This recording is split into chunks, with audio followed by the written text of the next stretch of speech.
7 minutes. C'est tout ce qu'il a fallu. 7 minutes pour faire voler en éclats des années de solidarité aveugle entre l'Europe et l'Ukraine. Zelensky venait de terminer son discours 50 milliards d'euros sans condition, s'il vous plaît, et il regardait le corps nu avec ce sourire d'homme habitué à ce que l'Occident dise oui. Toujours oui. Systématiquement oui. Sauf que cette fois, ce n'était pas oui. Le corps nu s'est levé, et ce qu'il a dit ensuite a littéralement pétrifié toute la délégation ukrainienne. Ce n'était pas un refus poli, ce n'était pas de la diplomatie de façade. C'était un coup de poing. La France venait de rappeler une vérité que personne n'osait prononcer à voix haute. La solidarité, ça a des limites. Et l'aide, ça ne s'obtient pas gratuitement, indéfiniment, sans rendre de compte. Mais pour vraiment comprendre ce qui s'est joué ce jour-là, il faut remonter 3 mois en arrière, dans les couloirs de Matignon, loin des caméras. Là où le corps nu a découvert quelque chose qui allait changer sa vision de ce conflit et potentiellement celle du monde entier. Nous sommes le 20 juin 2025, 16h, le bureau du Premier ministre. L'atmosphère est lourde, étouffante. Sur la table, Bruno Le Maire vient de déposer des rapports confidentiels de la Cour des comptes européenne. Des documents que très peu de gens ont lus, et pour cause. Le maire prend la parole, voix grave, presque solennelle. « Monsieur le Premier ministre, ce que vous allez lire va vous scandaliser. On a enfin réussi à tracer où va vraiment l'argent européen envoyé en Ukraine depuis 2 ans. Et c'est massif, organisé, systémique. » Le corps nu relève les yeux du dossier, incrédule. « Vous voulez dire que... » « Oui, une partie significative de notre aide atterrit dans les poches de l'oligarchie ukrainienne. Propriété de luxe en Europe, compte offshore. Les preuves sont là, noir sur blanc. Factures gonflées, marchés publics truqués, détournements en cascade. Pendant que l'Europe se saignait aux 4 veines pour financer la résistance ukrainienne, un système parallèle s'était mis en place, silencieusement, méthodiquement, pour piller cette aide à une échelle qui n'avait pas été vue depuis la Seconde Guerre mondiale. Pensez-y une seconde. Pendant que des millions de Français acceptaient des hausses d'impôts, pendant que des familles européennes rognaient sur leurs dépenses pour faire leur part, de l'autre côté à Kiev, des oligarques se remplissaient les poches avec cet argent. Leur argent. Cette nuit-là, le corps nu n'a pas dormi. Il tournait en rond dans son bureau, seul, avec sa colère, avec son dégoût. Il pensait à ces Français ordinaires qui avaient dit oui au sacrifice. Il pensait à ces millions d'Européens qui se serraient la ceinture de bonne foi. Et il pensait surtout à cette Ukraine qui criait au secours d'une main et volait l'aide de l'autre. Le 25 juin, réunion au sommet, convocation restreinte. Catherine Colonna, Gérald Darmanin, les directeurs de la DGSE et de Bercy. Dans la salle, personne ne plaisante.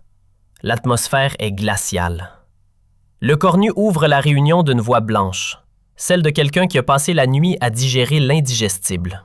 « Mes amis, nous avons financé la plus grande escroquerie de l'histoire moderne. » Pendant que Zelensky nous demandait toujours plus, son entourage détournait cet argent à une échelle industrielle.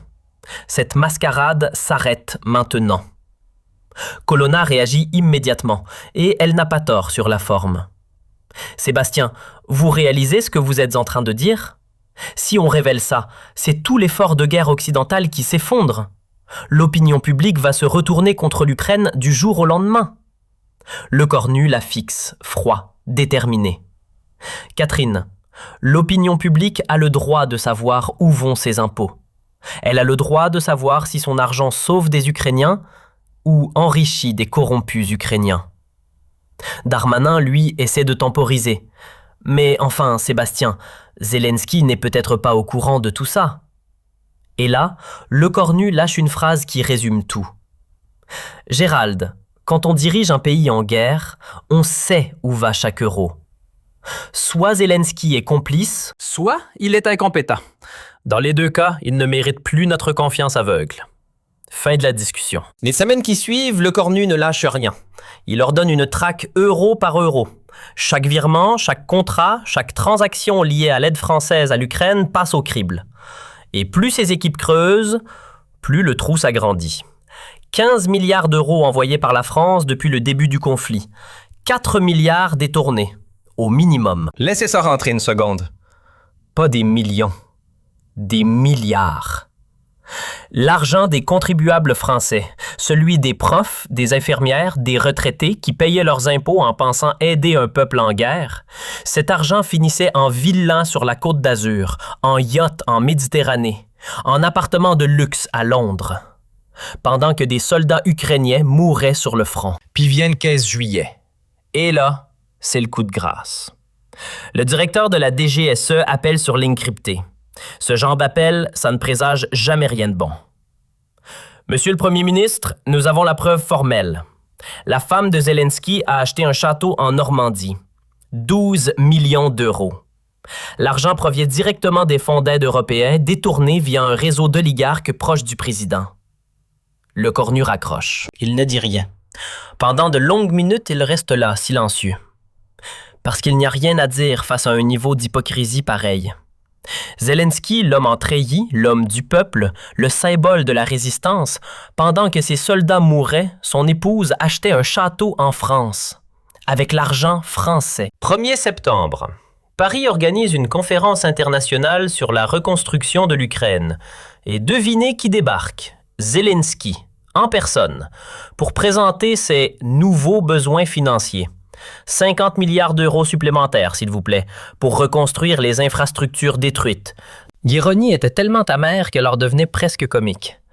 L'homme qui avait pillé l'aide occidentale pendant des mois venait en redemander, avec le sourire, avec l'assurance de celui qui pense que personne ne sait. Sauf que cette fois, quelqu'un savait. Dans l'avion entre Kiev et Paris, Zelensky peaufine son discours.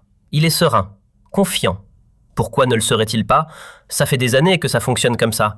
Il arrive, il raconte les souffrances du peuple ukrainien, les salles pleurent, les chèques suivent, la formule est rodée, infaillible. Ce qu'il ne sait pas, c'est que cette fois, dans la salle, il y aura quelqu'un qui connaît la vérité. Toute la vérité. Paris. La conférence s'ouvre dans une atmosphère solennelle. 40 pays représentés. Des délégations du monde entier, tout ce que la diplomatie internationale compte de poids lourds réunis pour discuter de l'avenir de l'Ukraine. Et au centre de tout ça, Zelensky. Tenue militaire comme toujours, ce costume qu'il ne quitte jamais en déplacement diplomatique. L'image est soignée, le symbole calculé. Au premier rang, le cornu l'observe. Chaque geste, chaque mot, chaque pose. Il regarde cet homme comme on regarde quelqu'un qu'on connaît vraiment. Pas le personnage public, pas le héros de guerre médiatisé, l'homme derrière le masque. Zelensky prend la parole. Mes chers amis, l'Ukraine vous est reconnaissante pour votre aide généreuse. Mais cette aide ne suffit pas face aux défis colossaux de notre reconstruction. Classique, efficace, le ton est juste, l'émotion calibrée au millimètre. Il continue. Nous avons calculé nos besoins précis pour reconstruire nos hôpitaux, nos écoles, nos infrastructures énergétiques. Il nous faut 50 milliards d'euros supplémentaires. 50 milliards. Le chiffre tombe dans la salle comme un coup de poing. Certains retiennent leur souffle. D'autres échangent des regards. Mais personne ne dit rien. Personne, le cornu, qui note quelque chose en silence, les yeux toujours fixés sur Zelensky. Et là, Zelensky monte en puissance. Cette somme représente l'espoir de millions d'Ukrainiens qui veulent retrouver une vie normale. Chaque euro que vous nous donnerez sauvera des vies, reconstruira des familles, rebâtira notre démocratie. Il maîtrise l'art, vraiment. Le mot espoir, le mot famille, le mot démocratie. Chaque terme est une balle tirée droit dans les émotions. Et ça marche. La salle est touchée comme elle l'a toujours été face à Zelensky. Mais ce n'est pas fini. Parce que Zelensky sait qu'il y a des doutes qui circulent. Des murmures. Des questions sur l'utilisation des fonds. Alors il les anticipe. Et il regarde brièvement vers le cornu en disant ça.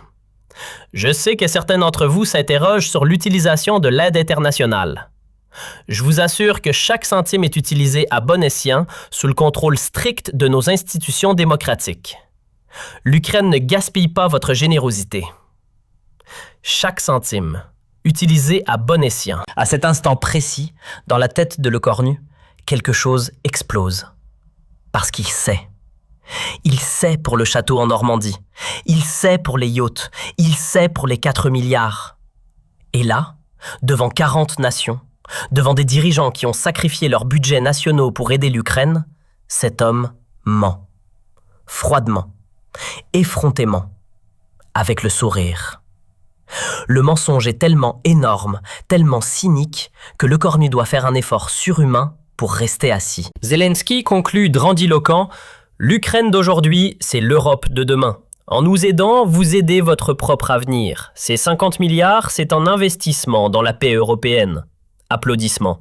Poli, convenu. Il se rassoit, satisfait. Il ne sait pas encore que dans quelques minutes, tout va s'effondrer. Charles Michel prend le micro. Y a-t-il des réactions à la présentation du président Zelensky? La question flotte dans l'air, et instinctivement, tous les regards convergent vers les trois grands. L'Allemagne, les États-Unis, la France. Les secondes s'étirent. Et puis, Lecornu se lève. Lentement, très lentement. Pas comme quelqu'un qui demande la parole. Pas comme quelqu'un qui consulte ses notes ou cherche ses mots. Non, il se lève comme quelqu'un qui a attendu ce moment depuis des semaines. Il se redresse, croise les bras et regarde Zelensky droit dans les yeux. Aucune note, aucune hésitation, aucune politesse de façade. Dans la salle, le silence tombe d'un coup. Ce silence particulier, celui qu'on ressent quand tout le monde comprend en même temps que quelque chose d'historique est sur le point de se produire. Lecornu ouvre la bouche, voix calme, glaciale, chirurgicale. Monsieur le Président Zelensky, merci pour cette présentation très créative. 2 mots. Très créative. Dans une salle diplomatique très créative ne veut pas dire ce que ça veut dire dans la vie courante. Ça veut dire « je sais que vous mentez ». Ça veut dire « je vais maintenant le démontrer ».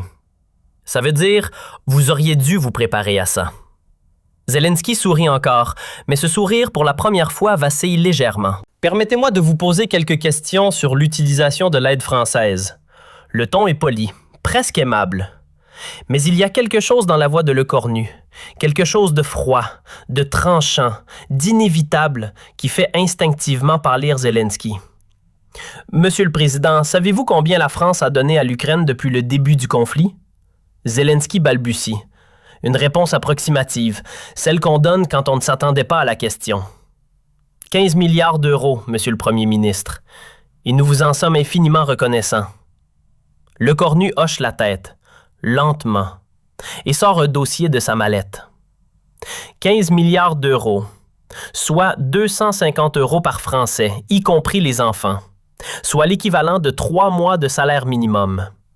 Voilà ce que mes concitoyens ont donné pour l'Ukraine.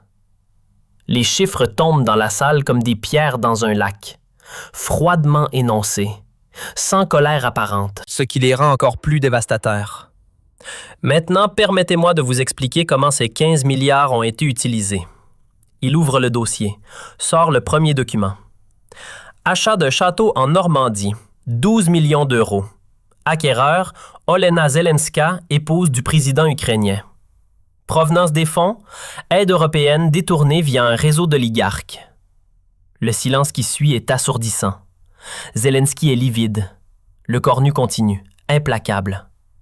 Achat d'une villa à Cannes, 8 millions d'euros.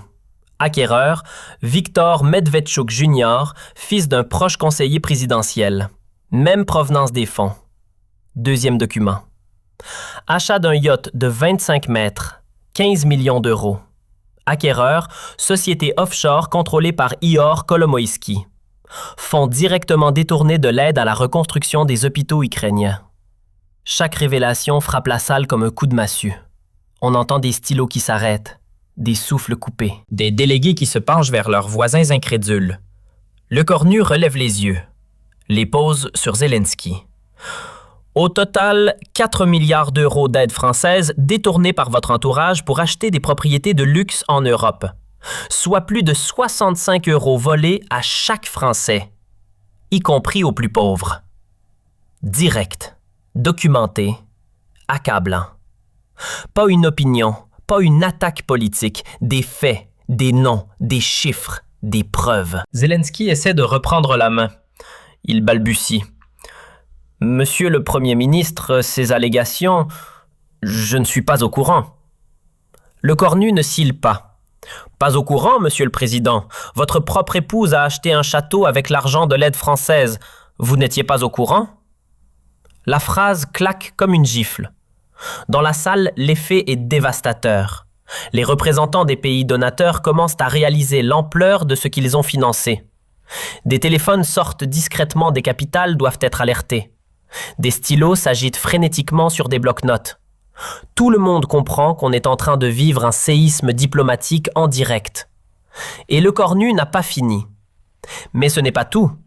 Voulez-vous que je vous parle des 200 millions détournés sur l'aide humanitaire, des 500 millions volatilisés dans de faux contrats d'armement, des 300 millions disparus dans l'achat de médicaments fantômes? Un calme terrifiant.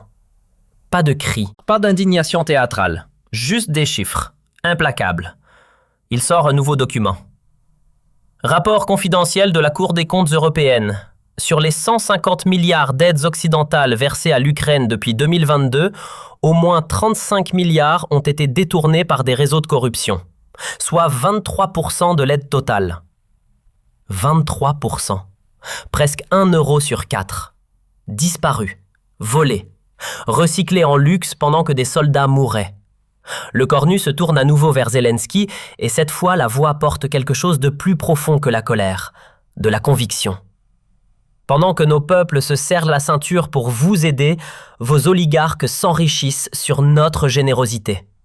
Pendant que nos entreprises ferment, incapables de payer leurs factures énergétiques causées par cette guerre, votre entourage, lui, achète des châteaux avec notre argent.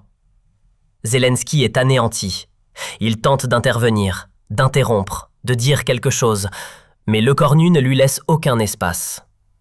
Et maintenant, vous venez nous demander 50 milliards supplémentaires. Vous avez l'audace de réclamer encore plus après avoir détourné le précédent. Il pivote alors vers la salle, vers les 40 délégations, et il pose la question que tout le monde pensait tout bas sans oser la dire. Mesdames et messieurs, voulez-vous vraiment donner 50 milliards de plus pour enrichir des oligarques? Voulez-vous que vos contribuables continuent à financer des yachts et des châteaux pendant qu'ils peinent à payer leurs factures? La question résonne, et personne ne répond, parce que tout le monde connaît déjà la réponse. Le cornu se retourne vers Zelensky. Et là, la voix change. Plus de froideur chirurgicale, plus de calme glacial. Quelque chose de dur, d'implacable, de définitif. Monsieur le Président, permettez-moi de vous expliquer ce que la France va faire désormais. Il lève un doigt. Premièrement, la France suspend immédiatement toute aide financière à l'Ukraine tant que les 4 milliards détournés ne seront pas restitués. Intégralement. Dans la salle, un remous. Parce que ça n'était jamais arrivé. Jamais un pays occidental n'avait suspendu son aide à l'Ukraine depuis le début du conflit. C'est une première historique et tout le monde le réalise en temps réel. Deuxième doigt. Deuxièmement, toute aide future sera soumise à un contrôle français direct. Chaque euro tracé, chaque dépense vérifiée, chaque responsable ukrainien audité. Les conditions sont draconiennes, humiliantes même. Pour un pays qui se présentait comme un modèle de démocratie en guerre, c'est une mise sous tutelle en bonne et due forme. Troisième doigt. Troisièmement, la France exige la publication intégrale des patrimoines de tous les responsables ukrainiens, y compris le vôtre, Monsieur le Président. Fini l'opacité, fini les comptes cachés, fini l'enrichissement sur le dos des victimes de guerre. Révolutionnaire. Jamais l'Occident n'avait osé poser des conditions pareilles à l'Ukraine. Jamais. Et puis, le coup de grâce. Et enfin, si ces conditions ne sont pas acceptées dans les 48 heures, la France retirera définitivement son soutien à l'Ukraine et publiera l'intégralité de ses découvertes sur la corruption ukrainienne. 48 heures. L'ultimatum est clair. Brutal. Sans appel. Zelensky est acculé dans un coin dont il ne peut pas sortir. Accepter ces conditions, c'est s'humilier publiquement devant le monde entier. Les refuser, c'est perdre le soutien français et déclencher une publication qui détruira ce qui lui reste de crédibilité internationale. Il est piégé. Totalement. Publiquement. Le cornu pose les yeux sur lui une dernière fois. « Monsieur le président Zelensky, vous nous avez menti. Vous avez trahi notre confiance. Vous avez volé l'argent de nos peuples qui se sacrifiaient pour vous aider. Cette époque est terminée. L'aide occidentale ne sera plus jamais inconditionnelle. » Il se rassoit. Silence de mort. Zelensky ne bouge pas. Il est là, figé, incapable de prononcer un seul mot. Pour la première fois depuis le début de cette guerre, depuis des années qu'il incarnait la résistance, depuis des années qu'il recevait des ovations debout dans tous les parlements du monde, le président ukrainien est publiquement humilié. Ni face à ses responsabilités, contraint de rendre des comptes. Et ça, personne ne l'avait vu venir. Ce qui se passe dans les heures suivantes est historique. Un par un, les pays représentés à la conférence annoncent la suspension de leurs versements. L'Allemagne, les Pays-Bas, la Pologne, tous réclament des audits complets avant de débloquer le moindre euro supplémentaire. En quelques heures, le robinet de l'aide occidentale, celui qui coulait en continu depuis 2022, se ferme. Et les médias, eux, explosent. Le Figaro titre « L'Ukraine dans le scandale de corruption ». The Times analyse « Zelensky confronté à ses mensonges ». Deutsche Welle commente « La fin de l'aide aveugle à l'Ukraine ». Partout dans le monde, les révélations françaises font l'effet d'une bombe à fragmentation. Chaque éclat touche une capitale différente. Chaque révélation relance le débat dans un pays différent. Mais c'est en Ukraine que l'impact est le plus dévastateur. Acculé par la suspension de l'aide, Zelensky n'a plus le choix. Il limoge en urgence une dizaine de ministres et de hauts responsables directement impliqués dans les détournements. Des têtes tombent, des portes se ferment, des carrières s'effondrent du jour au lendemain.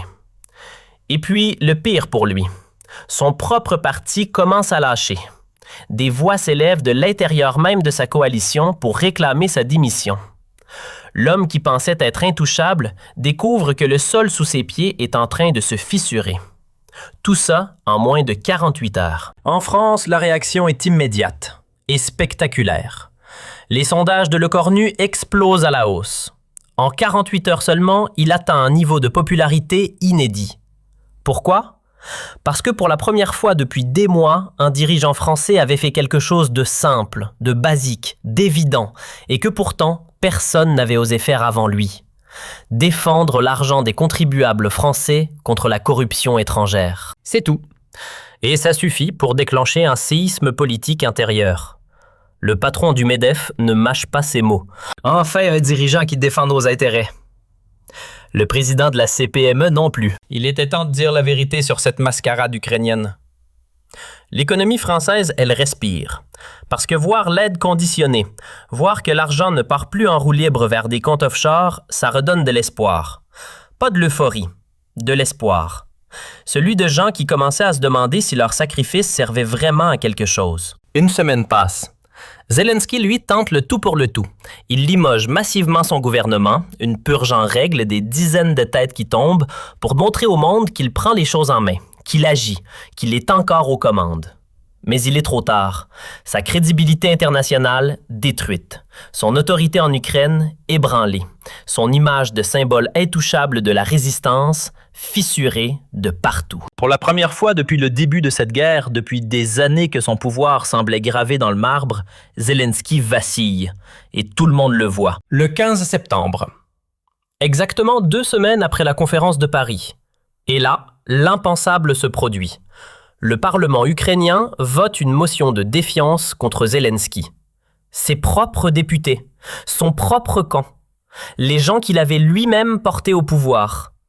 Pour la première fois de tout son mandat, depuis le début de la guerre, depuis qu'il était devenu le visage de la résistance européenne, le président ukrainien est officiellement désavoué par sa propre assemblée. 2 semaines. C'est tout ce qu'il a fallu. Ce vote change tout. Parce qu'il envoie un signal que l'Occident attendait sans vraiment oser l'espérer. Même en Ukraine, la corruption n'est plus tolérée. Même en Ukraine, les comptes doivent être rendus. Et si le Parlement ukrainien lui-même lâche Zelensky, alors l'Occident n'a plus aucune raison de le couvrir. Le message est reçu dans toutes les capitales. Les conditions d'aide se durcissent partout. Les contrôles se multiplient. Les audits deviennent la norme. Cette époque où l'on signait des chèques en blanc à l'Ukraine par solidarité, par émotion, par habitude, cette époque est définitivement révolue. Un avant, un après. Et au centre de tout ça, le cornu. En l'espace de 2 semaines, le premier ministre français est devenu quelque chose qu'aucun dirigeant européen n'était depuis longtemps. Un symbole. Le symbole de la responsabilité budgétaire, de la transparence, du courage politique. Celui qui a dit ce que tout le monde pensait sans oser le dire. Celui qui a tout changé en 7 minutes. Ce qui se passe ensuite dépasse tout ce que Le Cornu aurait pu imaginer. Son geste inspire, concrètement, dans les chancelleries du monde entier. Mark Rutte, premier ministre néerlandais, le dit sans détour. Sébastien Lecornu nous a rappelé que la solidarité ne justifie pas l'aveuglement. Le chancelier autrichien va encore plus loin. La France nous a libérés du chantage ukrainien. Du chantage. Le mot est lâché. Et il résonne parce qu'il dit tout haut ce que des dizaines de dirigeants européens pensaient tout bas depuis des mois. Octobre 2025. Ce mois-là marque une révolution silencieuse mais absolue dans l'aide internationale. Pour la première fois depuis 1945, depuis la reconstruction de l'Europe après la guerre, les pays occidentaux conditionnent massivement leur aide à des critères de bonne gouvernance. Ce n'est plus une exception française, c'est une doctrine. La doctrine Le Cornu. Et elle s'étend rapidement au-delà de l'Ukraine jusqu'à l'aide au développement transformant en profondeur les relations nord-sud. Un homme, une confrontation de 7 minutes. Et le système mondial de l'aide internationale ne sera plus jamais le même. Novembre 2025, New York, Assemblée générale de l'ONU. Le Cornu monte à la tribune. Face à 190 délégations, le silence est total. Mesdames et messieurs, l'époque de l'aide aveugle est révolue. Nos peuples ont le droit de savoir où va leur argent. Ils ont le droit d'exiger que leur générosité serve vraiment les victimes, pas les bourreaux. Il marque une pause, puis continue. Certains pensaient que révéler la corruption ukrainienne affaiblirait l'aide internationale. C'est exactement le contraire qui s'est produit. La transparence a renforcé la solidarité. L'honnêteté a restauré la confiance. Le contrôle a légitimé l'aide. L'ovation qui suit dure 17 minutes. 17 minutes. Décembre 2025. 3 mois après Paris. Time Magazine désigne Le Cornu personnalité de l'année. La couverture titre simplement « L'homme qui a moralisé l'aide internationale ». Le premier ministre français, celui qu'on présentait encore quelques mois plus tôt comme un technocrate discret, est devenu le symbole mondial de la lutte contre la corruption. Pendant ce temps en Ukraine, le successeur de Zelensky, Dmytro Razumkov, s'attelle à l'impossible. Reconstruire la crédibilité d'un pays qu'il a perdu en direct devant le monde entier. Les mesures anticorruption s'enchaînent, les promesses de transparence pleuvent. Mais le mal est fait. L'Ukraine a perdu quelque chose qu'on ne récupère pas facilement, sa virginité morale. Elle devra désormais prouver chaque jour qu'elle mérite la confiance qu'elle a trahie. Janvier 2026, 4 mois après Paris. Les relations franco-ukrainiennes commencent lentement, prudemment à se normaliser, mais sur des bases radicalement différentes. Plus d'opacité, plus de chèques en blanc, plus de confiance aveugle. À la place, transparence, contrôle, conditionnalité. L'aide existe encore, mais elle a changé de nature, pour toujours. 15 mars 2026. 6 mois, jour pour jour, après les révélations de Paris. Le Cornu atterrit à Kiev. Pensez-y une seconde. 6 mois plus tôt, cette visite était proprement impensable. Zelensky était encore en place, le mensonge tenait encore, et quiconque osait remettre en question l'aide à l'Ukraine était immédiatement taxé de traître, de pro-Poutine, d'ennemi de la démocratie. Et là, le premier ministre français, qui a tout déclenché, est reçu en grande pompe par le nouveau président ukrainien Razumkov. C'est la reconnaissance officielle, celle que l'Ukraine elle-même valide, la nouvelle donne. Le Cornu prend la parole devant le Parlement ukrainien, et ce qu'il dit restera dans les livres d'histoire. Mesdames et messieurs les députés, La France et l'Ukraine peuvent redevenir partenaires, mais sur une seule base, la transparence, l'honnêteté, le respect mutuel. L'époque où un pays pouvait mentir à ses alliés est révolue. L'avenir appartient à une coopération transparente. L'ovation qui suit est longue, sincère, presque cathartique. Ce n'est pas juste de la politesse diplomatique. C'est un Parlement qui enterre officiellement l'ère Zelensky et qui acte publiquement devant le monde entier le début d'une nouvelle époque. Mais l'histoire, la vraie, ne s'arrête pas là. Parce que pendant que tout ça se passe à Kiev, quelque chose de bien plus grand se trame à Bruxelles. Ce que très peu de gens savent, c'est que les révélations de Le Cornu ont déclenché en coulisses une enquête massive de l'Union européenne. Ursula von der Leyen a secrètement ordonné un audit complet de l'aide européenne dans le monde entier. Pas seulement l'Ukraine, partout. 20 mars 2026, bureau de von der Leyen, Bruxelles. Son directeur de cabinet entre. Il a le rapport final entre les mains. Et ce qu'il annonce va faire l'effet d'une deuxième bombe.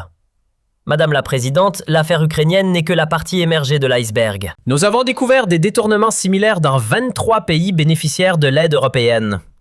23 pays. Ce n'est plus un scandale ukrainien, c'est un scandale systémique mondial. L'Ukraine n'était pas une anomalie, elle était la règle. La partie visible d'un système de corruption tentaculaire qui s'était développé dans l'ombre pendant des décennies, nourri par une aide internationale distribuée sans contrôle, sans traçabilité, sans conséquences. La réponse européenne est immédiate et radicale. Les standards Le Cornu deviennent la norme continentale. Traçabilité totale, contrôle permanent, sanctions immédiates en cas de détournement. Aucune exception, aucune tolérance. L'aide internationale entre officiellement dans une nouvelle ère. Et tout a commencé par 7 minutes à Paris. Et pendant que tout ça se déroule à Bruxelles et à Kiev, à Paris, la DGSE vient de faire une découverte qui change encore une fois tout. Le directeur des services secrets décroche son téléphone, ligne cryptée, voix posée. Mais ce qu'il annonce est tout sauf ordinaire. Monsieur le Premier ministre, nous avons localisé les comptes offshore, tous les comptes. Nous pouvons récupérer l'intégralité des 4 milliards détournés. L'argent français va rentrer dans les caisses de l'État. 4 milliards. Intégralement. Récupéré. 1er avril 2026. Le Cornu fait l'annonce en grande pompe. Et le symbole est total. Pour la première fois dans l'histoire de l'aide internationale, la première fois, jamais un pays récupère intégralement l'argent volé par un bénéficiaire corrompu. Pas partiellement, pas après des décennies de procédures. Intégralement. L'effet psychologique sur l'opinion française est immense. Parce que ça change tout dans la tête des gens. Pendant des années, la conviction inconsciente était que l'argent public détourné s'était perdu pour toujours. Parti dans des paradis fiscaux, évanoui dans des montages financiers opaques, irrécupérables. Et là, non. L'argent revient. Leur argent revient. La confiance dans l'aide internationale, érodée par des décennies de scandales impunis, commence lentement, prudemment à se reconstruire. Mai 2026. 8 mois après Paris. Le Cornu reçoit un appel. Inattendu. Depuis les États-Unis. C'est Barack Obama. Sébastien, vous avez accompli ce que nous n'avions jamais osé faire. Moraliser l'aide internationale. Votre courage face à Zelensky a inspiré le monde entier. L'Amérique vous en sera éternellement reconnaissante. Barack Obama. L'homme qui a dirigé l'Amérique pendant 8 ans, qui a reçu le prix Nobel de la paix. Qui connaît mieux que quiconque le poids des décisions internationales?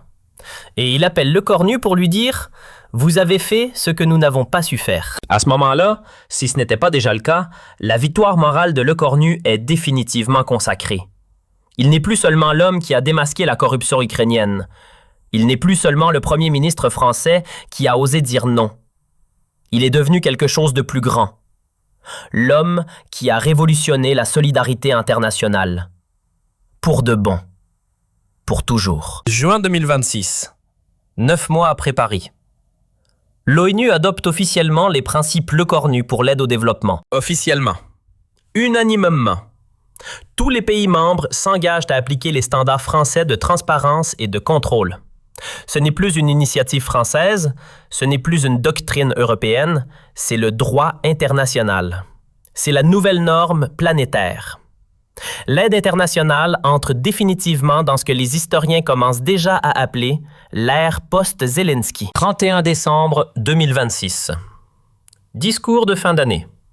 Le cornu face aux caméras, face aux Français.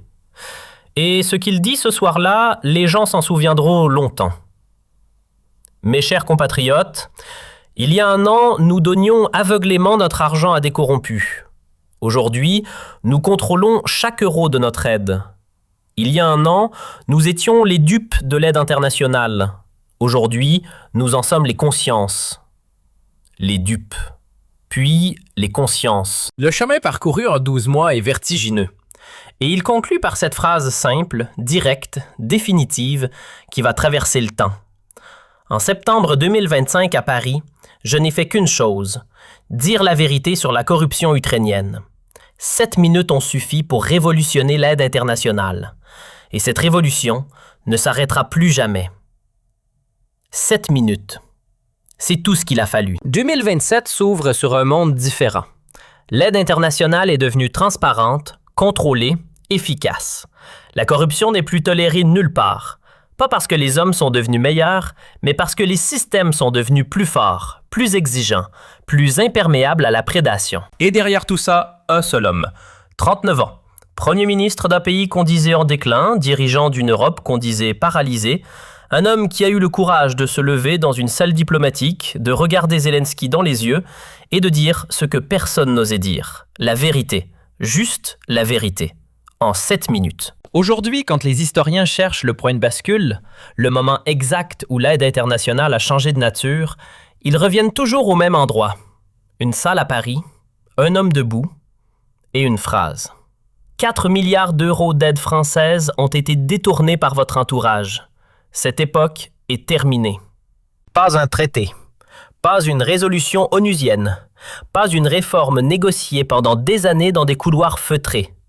Une phrase, prononcée debout, sans note, face à un président qui pensait être intouchable. Ce jour-là, le monde a découvert quelque chose qu'il avait oublié depuis trop longtemps. La générosité a des limites. Elle n'est pas infinie, elle n'est pas inconditionnelle, elle n'est pas aveugle. Et ces limites, personne d'autre ne les avait posées. Ce sont les Français qui l'ont fait. 7 minutes. 7 minutes qui ont moralisé l'aide mondiale. 7 minutes où la France a retrouvé quelque chose qu'elle avait perdu depuis longtemps, sa dignité de donateur. 7 minutes où Le Cornu est entré dans l'histoire. Et Zelensky? Zelensky est aujourd'hui en exil politique à Londres. Il a tout le temps du monde pour réfléchir à ces 7 minutes. Parce qu'il sait exactement ce qu'elles lui ont coûté. Il restera dans les livres d'histoire comme le président qui a perdu la confiance de tout l'Occident. Par cupidité, par arrogance, par excès de certitude que personne n'oserait jamais le confronter. Quelqu'un a osé. Mais l'histoire, et c'est là où ça devient vraiment vertigineux, ne s'arrête pas là. Parce que ce que Le Cornu ignorait ce jour-là à Paris, c'est que les détournements ukrainiens ne s'arrêtaient pas aux frontières de l'Europe. Ils s'étendaient bien au-delà, jusqu'aux États-Unis. 3 semaines après la conférence de Paris, Langley, Virginie. Les bureaux feutrés de la CIA. Le directeur briefe personnellement le président Biden. Ce genre de réunion ne se convoque pas pour de bonnes nouvelles. Monsieur le Président, les Français ont ouvert une boîte de Pandore. Nous avons identifié 27 sociétés écrans américaines créées spécifiquement pour blanchir l'aide ukrainienne. L'argent atterrit dans l'immobilier de luxe à New York, dans des actions technologiques, dans des comptes offshore aux 4 coins du monde. Biden écoute, en silence. Et il réalise en temps réel que l'Amérique aussi a été dupée. Les 60 milliards de dollars d'aide américaine à l'Ukraine, 60 milliards, ont subi exactement le même sort que l'aide européenne. Une partie significative n'a jamais atteint le front. Elle a fini dans des poches. Il pose la seule question qui compte vraiment. Combien? Au moins 12 milliards de dollars, Monsieur le Président. Une pause. Plus que le budget annuel de la NASA. Washington explose. Le Congrès, déjà réticent, déjà épuisé par des années de vote d'aide à l'Ukraine, n'en peut plus. Les républicains attaquent Biden frontalement. Il a été naïf, il a été trompé, il a laissé des milliards de dollars américains financer la corruption plutôt que la résistance. Les démocrates, eux, sont embarrassés et réclament une enquête parlementaire complète pour se couvrir. Et pour la première fois depuis le début du conflit, l'aide américaine à l'Ukraine est suspendue par le Congrès lui-même. Ce que Lecornu avait déclenché à Paris en 7 minutes venait de traverser l'Atlantique. Pendant ce temps, à Kiev, c'est le chaos. Les révélations de Lecornu ont mis le feu aux poudres. Dans les rues, la colère qui couvait depuis des mois éclate enfin. Et l'endroit choisi par les manifestants n'est pas anodin. Place Maïdan, la même place, celle de la révolution de 2014, celle qui avait porté Zelensky au pouvoir indirectement. Des milliers d'Ukrainiens scandent « Zelensky, voleur, où est notre argent ?» Justice pour les détournements. L'homme qui incarnait la résistance d'un peuple est devenu le symbole de sa trahison. Le retournement est total, vertigineux. Et puis, l'armée parle. Pas dans les médias, pas publiquement, pas encore. Dans des réunions fermées, des généraux expriment privément une colère qui monte depuis trop longtemps. Parce que eux, ils savent ce que ça coûte concrètement. Des soldats qui se battent avec des armes obsolètes, des équipements qui n'arrivent pas, des munitions qui manquent, pendant que des châteaux s'achètent en France. Le général Zaloujny, chef d'état-major, convoque ses principaux adjoints. Réunion secrète, mot direct. Messieurs, nous nous battons avec des armes obsolètes pendant que nos dirigeants achètent des châteaux en France. Cette situation ne peut plus durer. 25 septembre 2025. Un mois exactement après Paris. L'impensable se produit. L'armée ukrainienne publie un communiqué officiel demandant une clarification complète sur l'utilisation de l'aide internationale. En langage diplomatique militaire, c'est un désaveu. À peine voilé. Zelensky vient d'être lâché par ses propres généraux. Et quand l'armée lâche un chef de guerre en temps de guerre, c'est terminé. 30 septembre, la Rada vote. Majorité écrasante. Destitution. L'homme qui avait tenu tête à Poutine, l'homme qui avait incarné la résistance européenne, l'homme que des dizaines de parlements avaient applaudi debout, il tombe. Non pas sous les bombes russes, sous le poids de sa propre corruption révélée par un premier ministre français en 7 minutes. Et là, l'ironie de l'histoire atteint des sommets que personne n'aurait osé écrire dans un roman. Zelensky apprend sa destitution depuis son château normand, celui acheté avec l'aide européenne. Des journalistes ont envoyé des drones. Les images font le tour du monde en quelques heures. L'ancien président ukrainien destitué, humilié, filmé depuis les airs dans une propriété française, payé par l'argent des alliés qu'il a trahis. La boucle est bouclée, d'une façon que l'histoire n'oubliera jamais. Mais voilà ce que personne n'avait anticipé. La révolution morale de Lecornu ne s'arrête pas à l'Ukraine. Elle se propage, comme une onde de choc. Comme une vérité qu'on ne peut plus contenir une fois qu'elle a été dite. Octobre 2025. Le scandale traverse la Méditerranée. La France découvre des détournements similaires en Afrique. Et pas des petits acteurs. Le président sénégalais, le premier ministre ivoirien, le ministre des Finances malgache, tous impliqués dans des réseaux de détournement de l'aide française. Des réseaux organisés, structurés, qui fonctionnaient depuis des années dans l'impunité totale. Parce que personne ne regardait, parce que personne n'osait regarder. Lecornu regarde, et ce qu'il voit l'oblige à aller plus loin. 15 octobre, annonce majeure. Lecornu crée l'Agence française de contrôle de l'aide internationale. Dotée de pouvoirs d'enquête extraordinaires, inspection surprise, obligation de publier les patrimoines, traçabilité totale de chaque euro reçu. Pour tout le monde, sans exception, sans négociation. Vous voulez l'aide française? Vous acceptez le contrôle français. C'est aussi simple que ça. Et là, l'effet domino mondial commence vraiment. L'Allemagne ouvre ses propres dossiers. Résultat, 2 milliards d'euros détournés par des dictateurs africains. La Grande-Bretagne fait de même. Résultat, des détournements massifs en Asie. Les Pays-Bas, la Suède, l'Italie. Un par un, les pays donateurs soulèvent le voile et découvrent tous la même chose. Pendant des années, pendant des décennies, ils avaient financé la corruption en croyant financer le développement. Ce n'était pas de la naïveté, c'était de l'aveuglement volontaire, confortable, pratique. Le Cornu avait rendu cet aveuglement impossible. La réponse institutionnelle est à la hauteur du scandale. L'OCDE adopte les standards Le Cornu comme référence mondiale. La Banque mondiale modifie ses critères de prêt. Le FMI durcit ses conditions d'aide. Les 3 piliers du système financier international réformés en quelques semaines sous la pression d'une seule confrontation de 7 minutes à Paris.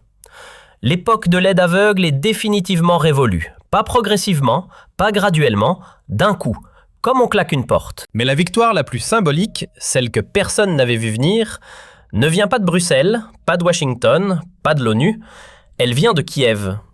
1er novembre 2025, Matignon, Paris. Le nouveau président ukrainien, Dmytro Razumkov, franchit la porte en personne. Il n'est pas venu négocier, il n'est pas venu demander, il est venu faire quelque chose qu'aucun chef d'État ukrainien n'avait jamais fait et que beaucoup pensaient impossible. Il est venu s'excuser. Monsieur le Premier ministre, au nom du peuple ukrainien, je vous présente mes excuses les plus sincères. L'Ukraine nouvelle que je représente s'engage à rembourser intégralement les 4 milliards d'euros détournés avec intérêt. Nous voulons retrouver l'honneur que nos prédécesseurs ont perdu. Filmé, diffusé, dans le monde entier, en direct. Prenez une seconde pour mesurer ce moment. Un président ukrainien, à Paris, dans les salons de Matignon, qui reconnaît publiquement la faute de son prédécesseur et promet de rendre chaque centime volé avec intérêt. C'est une scène qu'on n'avait jamais vue dans l'histoire de la diplomatie moderne. C'est la victoire morale totale, absolue, sans appel. Et 2026 confirme que tout ça n'était pas un feu de paille. La révolution Le Cornu a changé les choses durablement, profondément, concrètement. L'aide au développement est devenue plus efficace, mieux contrôlée, véritablement utile aux populations qu'elle prétendait aider depuis toujours.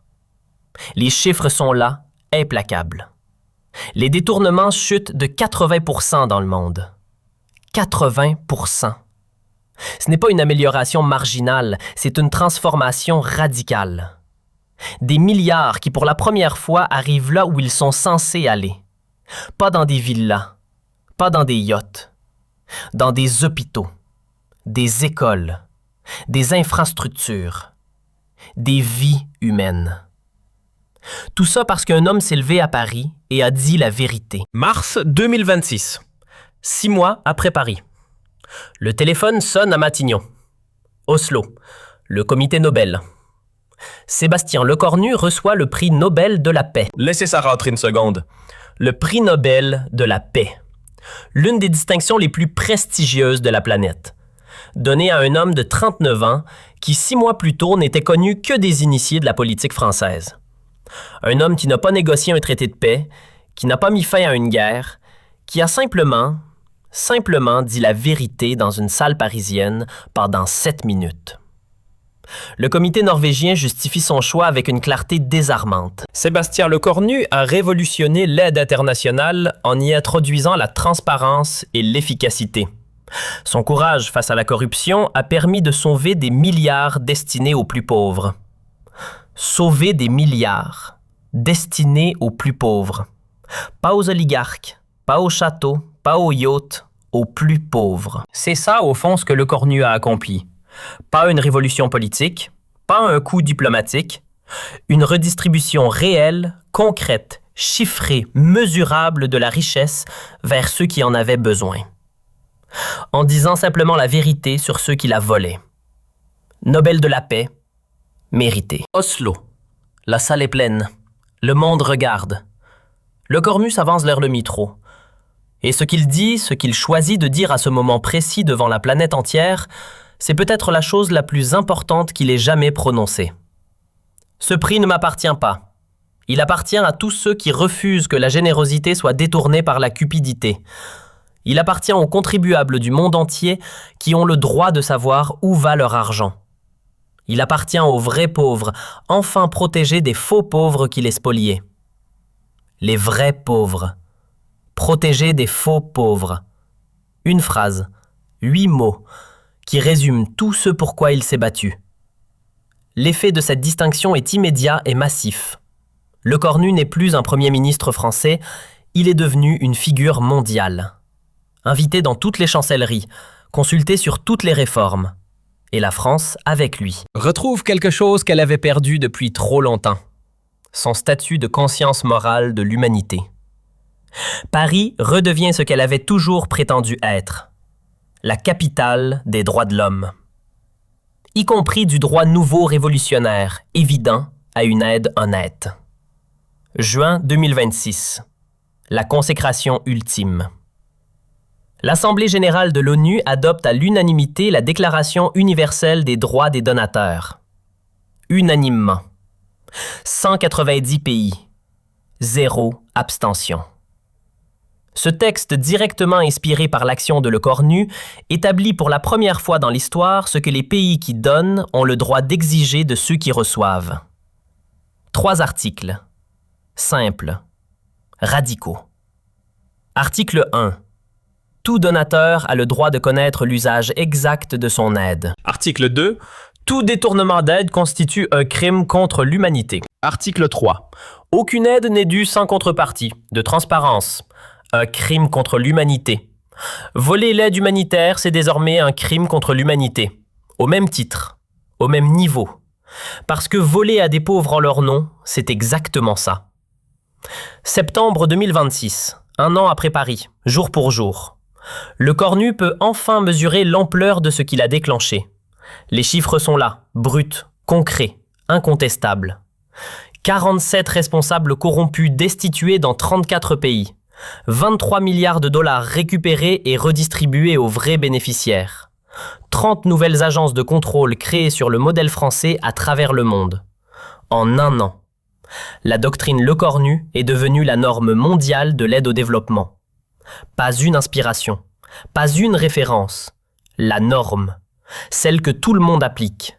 Celle dont personne ne peut plus se passer. Tout ça en 7 minutes à Paris. En France, les chiffres racontent tout. 94% des Français approuvent la politique d'aide conditionnelle de Lecornu. 94. C'est un score qu'on ne voit presque jamais en politique, sur aucun sujet, dans aucun pays. Mais surtout, et c'est là que c'est vraiment historique, pour la première fois depuis des décennies, l'opinion publique française soutient massivement l'aide internationale. Pas malgré les contrôles, grâce aux contrôles. Parce que les gens ne sont pas contre la solidarité. Ils ne l'ont jamais été. Ils sont contre l'arnaque, contre l'argent qui part en fumée, contre la générosité qui enrichit des corrompus plutôt que des victimes. Montrez-leur que l'argent arrive vraiment là où il doit aller et ils disent oui, massivement, à 94%. Et l'économie suit. La confiance restaurée dans les institutions produit quelque chose d'inattendu, une reprise de la croissance. Les entreprises françaises, associées désormais à cette nouvelle image de probité, d'honnêteté, d'efficacité, décrochent des contrats internationaux en série. La marque France, qu'on disait moribonde, qu'on disait dépassée, redevient ce qu'elle a toujours voulu être, synonyme d'honnêteté et d'efficacité. La morale s'apaît, littéralement. Décembre 2026, 15 mois après Paris. Zelensky parle. Pour la première fois depuis son exil londonien, depuis qu'il a appris sa destitution dans son château normand, l'ancien président ukrainien accorde une interview à la BBC. Et ce qu'il dit stupéfie encore une fois le monde, mais différemment cette fois. Sébastien Lecornu avait raison. J'ai laissé la corruption gangrener mon pays. J'ai trahi la confiance de l'Occident. Cette erreur me hantera toute ma vie. Il avait raison. Ces 3 mots venant de Zelensky lui-même résonnent comme un coup de tonnerre dans un ciel déjà dégagé. L'homme qui avait tout nié. L'homme qui avait balbutié des justifications devant 40 nations. L'homme qui avait regardé Lecornu dans les yeux en mentant. Cet homme-là reconnaît publiquement devant le monde entier qu'il avait tort et que Lecornu avait raison. C'est la boucle finale. Celle qu'on n'espérait plus vraiment. L'ère de l'aide aveugle ne s'est pas juste terminée dans les textes de loi et les résolutions onusiennes. Elle s'est terminée dans la bouche même de l'homme qui en avait le plus profité. La boucle est bouclée. 31 décembre 2026. Minuit approche. Le Cornu s'adresse aux Français pour la dernière fois de cette année extraordinaire. Et il commence par un constat simple, factuel, dévastateur dans sa sobriété.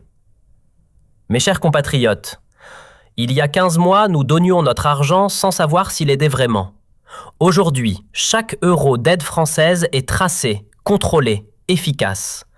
Nous avons révolutionné la solidarité internationale. Tracé, contrôlé, efficace. 3 mots qui auraient semblé utopiques 15 mois plus tôt, qui sont désormais la réalité. Et puis il conclut par cette phrase qui restera. L'époque où des corrompus pouvaient détourner l'aide humanitaire est définitivement révolue. Nous avons rendu sa dignité à la générosité, et cette dignité portera l'espoir du monde. Rendu sa dignité à la générosité. C'est peut-être la plus belle phrase de toute cette histoire, parce qu'elle dit quelque chose de profond, de vrai, d'humain. La générosité n'est pas naïve. La générosité n'est pas aveugle. La générosité, quand elle est protégée, quand elle est respectée, quand elle arrive là où elle doit aller, elle est la chose la plus puissante que l'humanité ait jamais inventée. 2027 s'ouvre, sur une planète différente, transformée par l'audace d'un seul homme qui a eu le courage de dire non, de dire la vérité, de tenir bon face aux pressions diplomatiques, face aux accusations, face à ceux qui lui disaient que ce n'était pas le bon moment, que ça allait tout faire s'effondrer, qu'il fallait se taire encore un peu. Il n'a pas écouté. Et le monde est meilleur pour ça. La leçon est donnée, pour l'éternité, par un Premier ministre français de 39 ans, en 7 minutes, dans une salle parisienne, un jour de septembre 2025. Certains moments changent tout. Celui-là en fait partie.